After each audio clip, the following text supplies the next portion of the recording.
Nesse vídeo vou trazer uma atualização para você sobre a carteira de dividendos do canal, onde, investindo mensalmente com pouco, a gente busca atingir um bom ganho de dividendos todos os meses. A carteira tem como objetivos, através do investimento em ações focadas na distribuição de dividendos, observar então um crescente aumento no fluxo de recebimentos até atingirmos R$ 10.000 e provavelmente após atingirmos esse valor a gente vai expandir para os R$ 100.000. Caso vocês queiram dar uma olhadinha nas regras que eu defini para a carteira, como os objetivos dela, além disso, a estratégia para escolha dos ativos e a estratégia de aportes, eu vou estar deixando o link para a apresentação da estratégia na descrição desse vídeo. Por enquanto, a carteira do canal se mantém com os mesmos 4 ativos, sendo eles Banco do Brasil, Caixa Seguridade, Transmissão Paulista e Klabin. Eu tinha dito no último vídeo para vocês, pessoal, que eu estava de olho em uma outra ação do setor de energia para colocar na carteira, mas como a bolsa teve uma grande subida, eu optei por continuar os aportes nas ações que nós já tínhamos,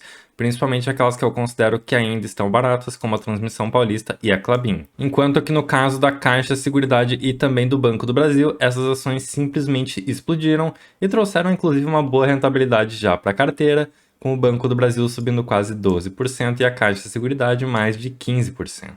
Desde o nosso último vídeo eu fiz mais 2 aquisições, então diariamente eu dou uma monitorada ali no mercado, vejo como está indo o comportamento e também as variações, e ali já na segunda semana do mês nós tivemos algumas notícias que fizeram a bolsa brasileira disparar, levando vários ativos a ter uma grande valorização. Então o que eu fiz foi aproveitar um pouquinho da volatilidade do mercado e aproveitar para comprar tanto o Klabin com 10 ações a R$ 3,78 e outras 2 ações de Transmissão Paulista a R$ 22,28. No caso da Transmissão Paulista, uma coisa que me chamou bastante atenção na empresa é, primeiro, o seu PL que não está tão esticado assim, está ali em 6,5, diferente de várias outras empresas da bolsa, como, por exemplo, a própria Taesa, que está com o PL mais esticado, mas não só isso, como a Transmissão Paulista está sendo negociada hoje a um preço sobre valor patrimonial com desconto de 11%, a 0,89. Ou seja, esse caso da Transmissão Paulista é muito interessante porque eu fiz a aquisição da empresa pagando um preço mais barato do que o valor de patrimônio que a empresa tem.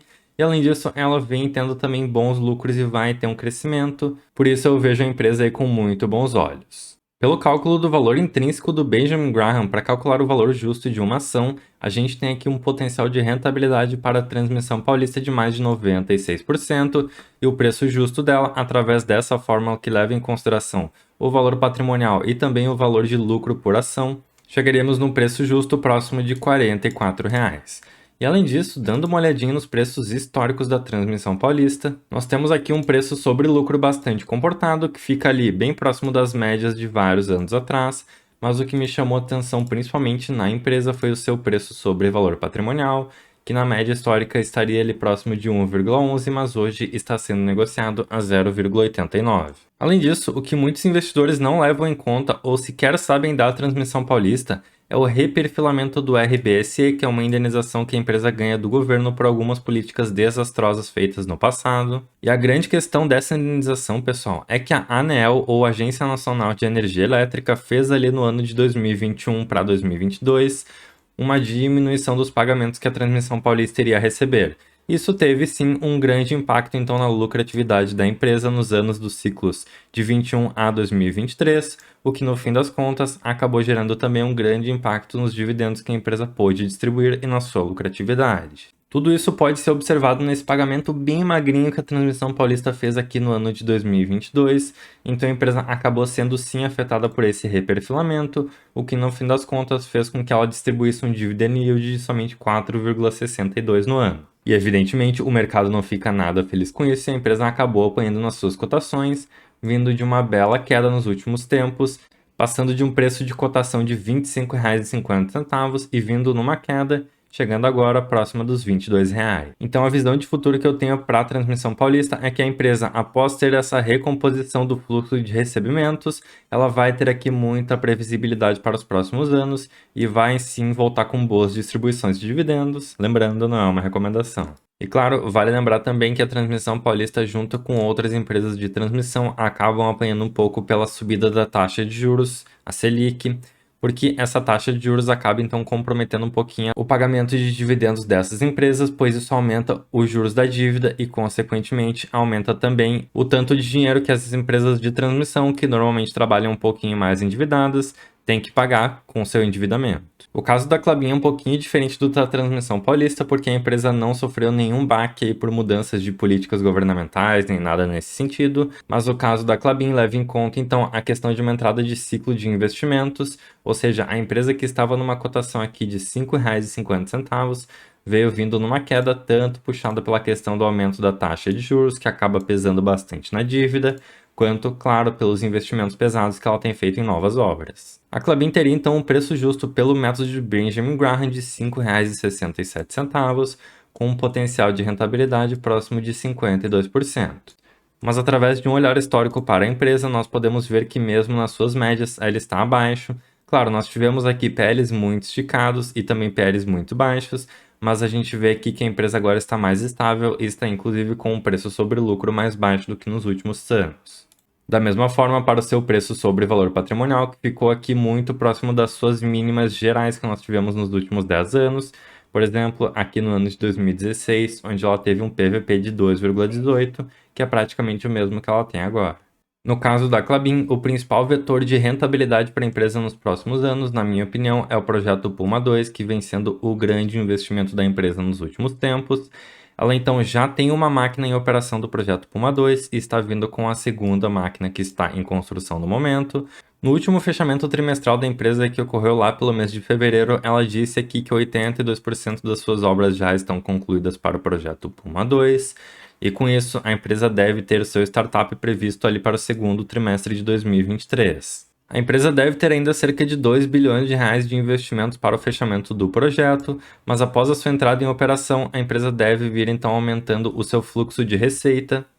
E na minha opinião, no ano de 2023, o projeto Puma II não deve ter um fluxo de receitas tão grandes para a Klabin, porque principalmente nesses grandes projetos, quando eles entram em operação, eles entram numa capacidade um pouquinho menor e a empresa vai então puxando a sua capacidade para cima e aumentando a sua velocidade de produção. Portanto, no meu entendimento, o projeto Puma II para a Klabin vai ser o camisa 10, principalmente a partir do ano de 2024, onde ela vai ter a possibilidade de produzir seus cartões branqueados, que são utilizados largamente na parte de embalagens, principalmente no setor alimentício, e isso vai também desgargalar e aumentar a eficiência da empresa em vários setores diferentes. O Ibovespa, que após todas aquelas notícias de crise bancária e pessimismo na parte econômica mundial, estava ali próximo dos 100 mil pontos, mas nós tivemos algumas notícias ali, principalmente na semana do dia 10 de abril, com a questão da inflação nos Estados Unidos e também no Brasil dando uma arrefecida, e a Bolsa Brasileira vem então numa grande subida, saindo ali dos 100 mil pontos e atingindo na sua máxima, batendo em uma resistência em cerca de 108 mil pontos. Tudo isso trouxe uma grande subida no Ibovespa na melhor semana do ano, e inclusive trouxe grandes quedas ao dólar, que chegou a R$ 4,90.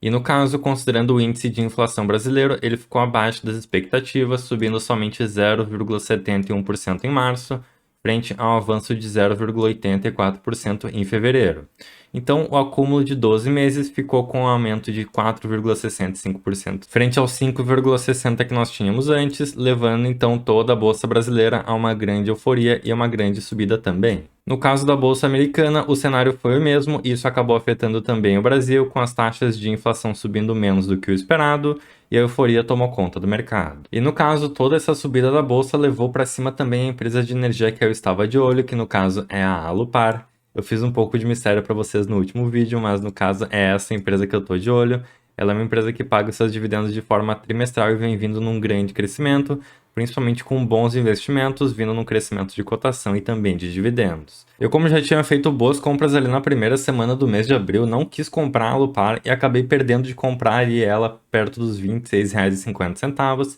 E pro meu azar, logo após isso, toda a bolsa deu uma disparada juntamente com a Alupar, que veio então num preço de R$ 26,50, chegando na sua máxima próxima dos R$ 29. E outros pontos que puxaram a Alupar para cima também, além da sua distribuição de dividendos de R$ 1,44 por ação que a empresa já tinha anunciado, ela ia vir também ali para o dia 17 de abril com uma bonificação de 4% para os seus acionistas. Então, evidentemente, quando vai chegando mais próximo ali da data com dessas distribuições, tanto de dividendos quanto de bonificação, o mercado fica mais eufórico e acaba puxando o preço da ação da empresa para cima, que foi exatamente o que aconteceu. E é inclusive por isso que nós podemos ver ali que a partir do dia 17, quando nós chegamos na data X, que seria a data após a possibilidade de recebimento dos dividendos e bonificações, o preço da ação teve uma grande queda com uma abertura no mercado já a R$ 27,00. E desde lá a ação da Alupar já vem caindo bastante, então ela saiu ali dos R$ 29,20 e já está hoje mais próxima dos R$ 26,00. Então eu espero ainda que a empresa venha caindo um pouquinho mais nos próximos dias. Eu gostaria de comprar ela principalmente ali próxima dos R$ 25,00,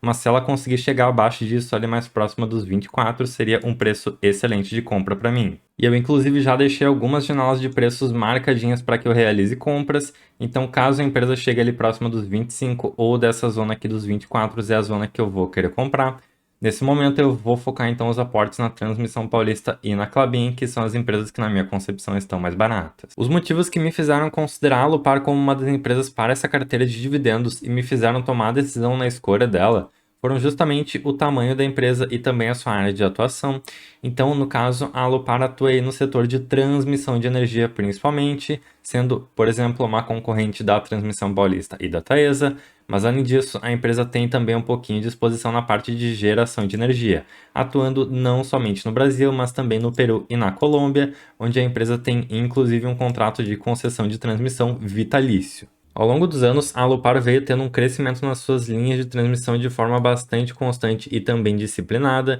e a empresa se torna hoje uma das maiores transmissoras do Brasil. E outro ponto interessante é que a empresa só vai ter seus contratos de concessão começando a vencer lá pelo ano de 2030, mas, por exemplo, diferente de empresas como a Taesa, que vai ter uma grande perda de receita, a Alupar vai ter uma perda de receita um pouquinho mais modesta. E com isso, ela só vai começar a ter suas principais concessões terminando lá a partir do ano de 2034. Com um endividamento de dívida líquida por EBITDA bem ok ali para uma empresa de transmissão de 2,9 vezes, a empresa está de certa forma confortável para participar dos grandes leilões de transmissão também que teremos agora no ano de 2023 e nos anos posteriores, e pode sim também arrematar bons lotes. Detalhes interessantes aqui para a Alupar também é que ela é uma empresa que está mais focada agora no crescimento. Então, por esses motivos, ela não vem fazendo grandes distribuições de dividendos e a empresa vem tendo uma boa subida nas suas cotações, passando de um preço de cerca de R$ 11,00 lá em 2013 e hoje sendo negociada próxima dos R$ 26,00. Para essa parte de um pouco mais de foco em crescimento, o que me chamou a atenção na Alupar foi justamente que ela vem tendo um crescimento nos seus dividendos distribuídos nos últimos anos.